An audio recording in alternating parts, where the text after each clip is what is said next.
The matter between the NJC, the PCA, the NBA's got a position, legal practitioners have a position, and it just doesn't seem as if it's going to go away anytime soon.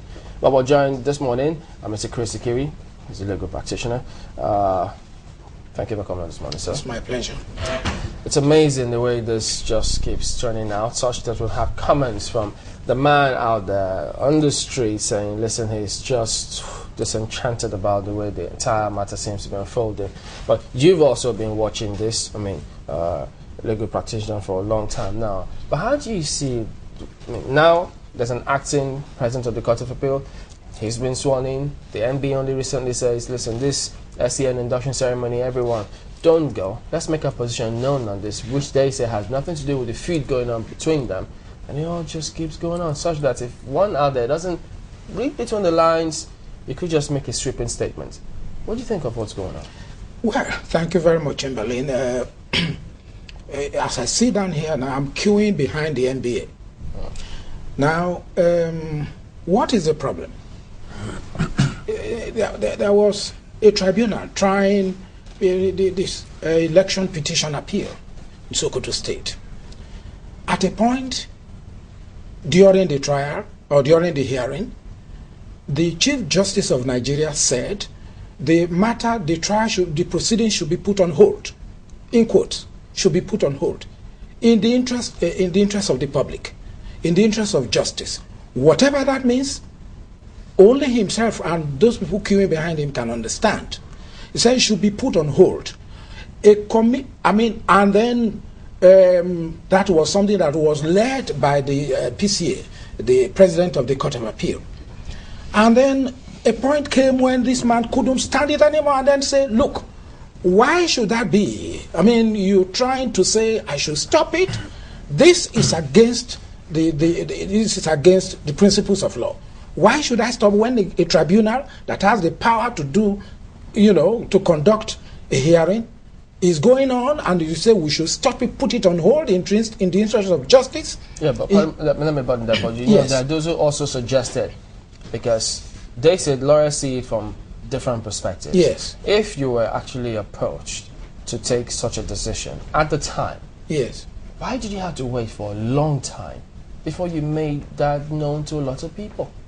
Who has to take it? Who? The PCA. If yes. The PCA says the CJ and approached them to do certain things, and at the point it didn't cry out, and then much later that pops up, doesn't it give room or suggestions or give room for people to think, wait a minute, yes, I'm not sure about this? You are right, but you see, he's a senior officer. The PCA is a senior officer in the judiciary. And then something would not just happen today, and then he would go to the market and then say, come and see what my boss, come and see what the CJN is saying.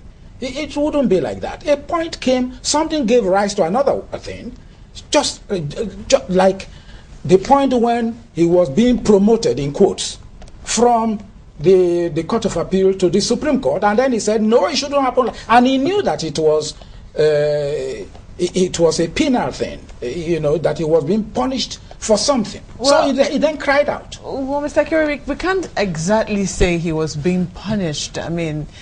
He was being promoted in the eyes of the world, and yes. That's what it was supposed to be. So yes. If somebody felt yes. that he was being punished, it's a very subjective look at it. But never mind. Some people have argued.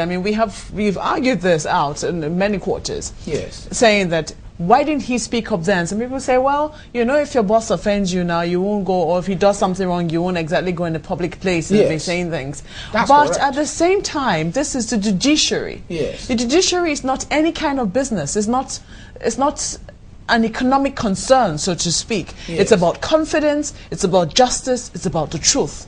So why wouldn't you speak up then, especially when you know that something like this could crop up? Discipline demanded that he should keep quiet for some time, until the man went from the sublime to the ridiculous. And that was when he came out. Discipline demanded of such a high top officer to exercise his soul in patience until the boss went from the sublime to the ridiculous. And that's the point at which he came out. And I quite agreed with him.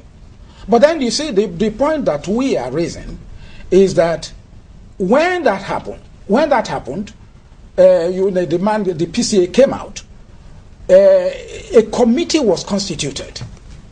Now, there are so many areas, I don't think there's time to look at everything today. But then a committee was constituted to look into what... can I go on? Sure.